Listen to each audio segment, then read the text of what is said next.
Hi guys and girls, this is the Electronic Underground here, and this is a follow-up video to the one I did the other day on Aspergers and dyspraxia. And as I said in the previous video, I'm not an expert, but I thought I'd share with you my experiences, how it can affect me sometimes on a day-to-day basis. I have sort of good days and bad days. I mean, it's a human condition. We all have good days and bad days, but with what I have, it can be quite difficult.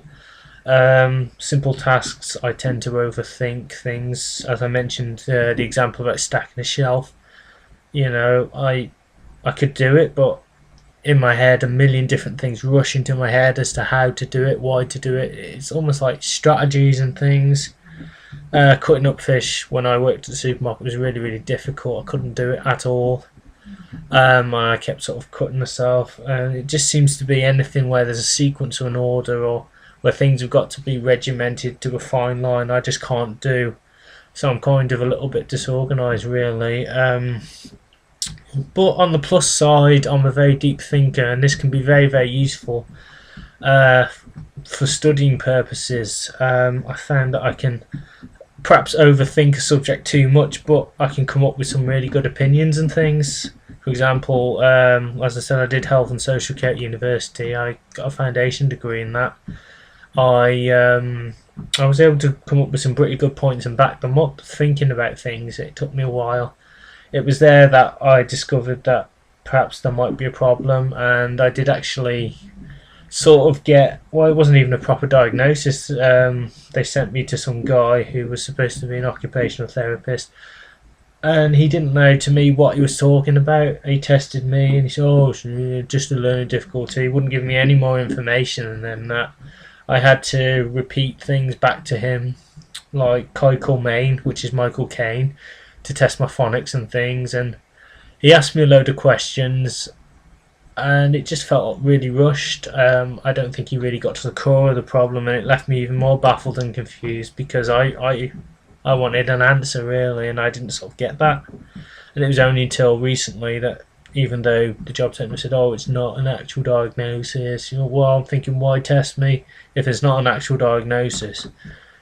You can't just imply you either have or you haven't. So I actually believe that I do, and genuinely I do struggle.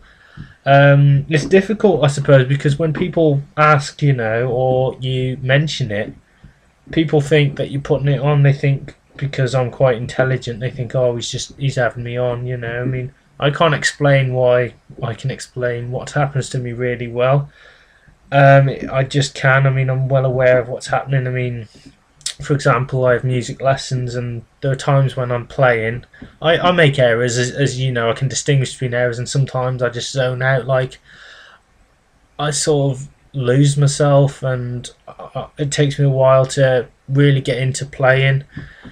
And because that's happening, I get even more anxious, and brain starts to shut off, and I start thinking I'm not as good as perhaps I could be, and this leads to me sort of doubting myself. I carry on through it, like I'm very sort of, I've got a very understanding and patient teacher.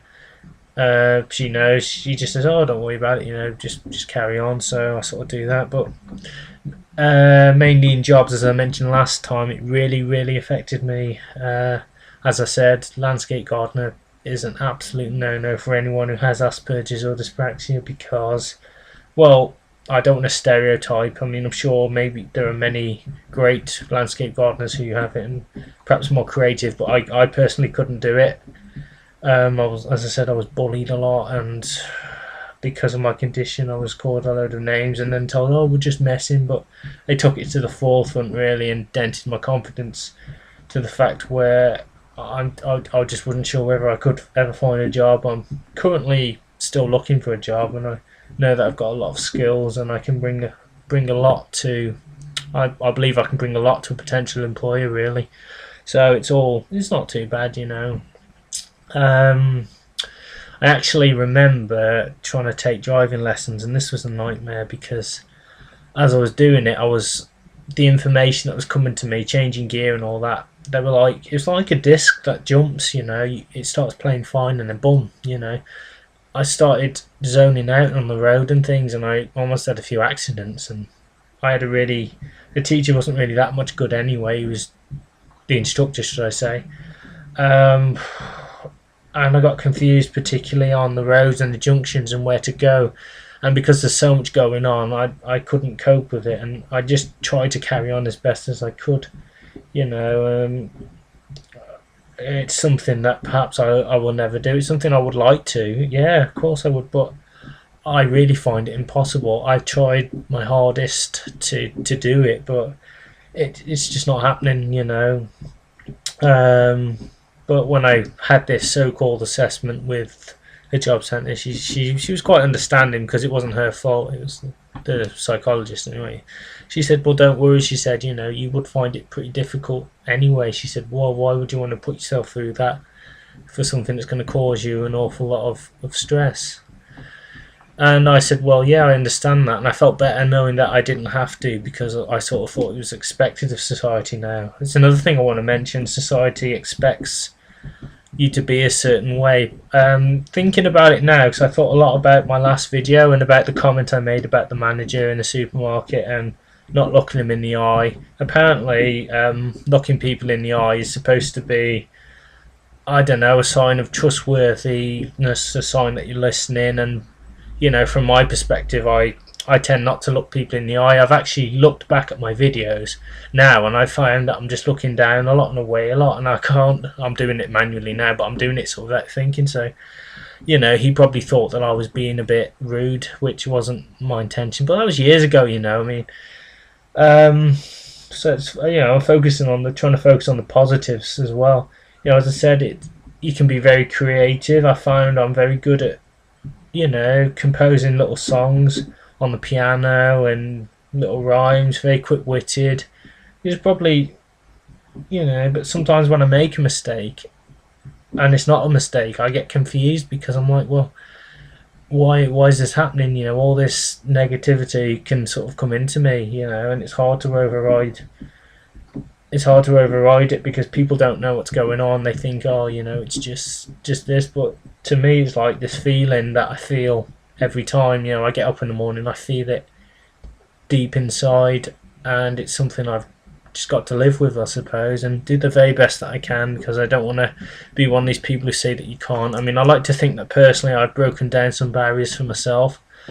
I've proven that, you know, it doesn't matter, you know, if you try hard enough. You know, obviously, as I mentioned with the driving thing, it's something I'm never going to do, but if you try hard enough, you can achieve pretty much almost anything, you know. So I implore, you know, if there's something you want to do and you know you're capable of it, you know, be realistic, and, you know, don't do anything that's beyond your reach, and just go and try it, you know, go and do it.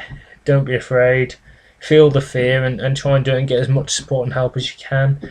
If you've got a lot of understanding friends, that helps an awful lot, as I have a lot of friends who know what I kind of potentially have.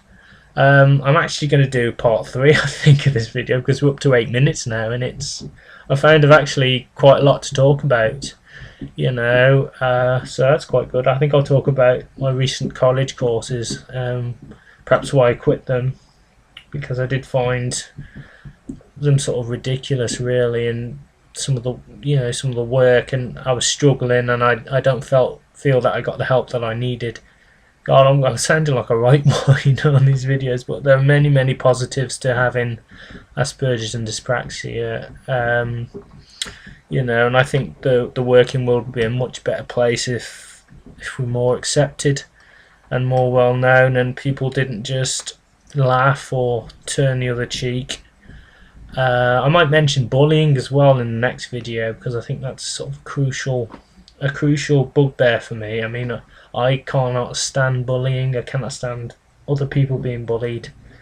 You know, it's something I think we should just stop, because it gets you absolutely nowhere. It might force you to get the job done, but it doesn't make you feel any better, and it's very destructive.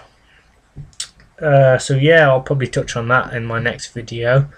So thank you very much for watching this video. Email and subscribe. Let me know what experiences you've had, how you feel, because I'd really like some feedback on my videos, and maybe if there's any way that I can help, some strategies and things. So thank you very much, and see you in part 3.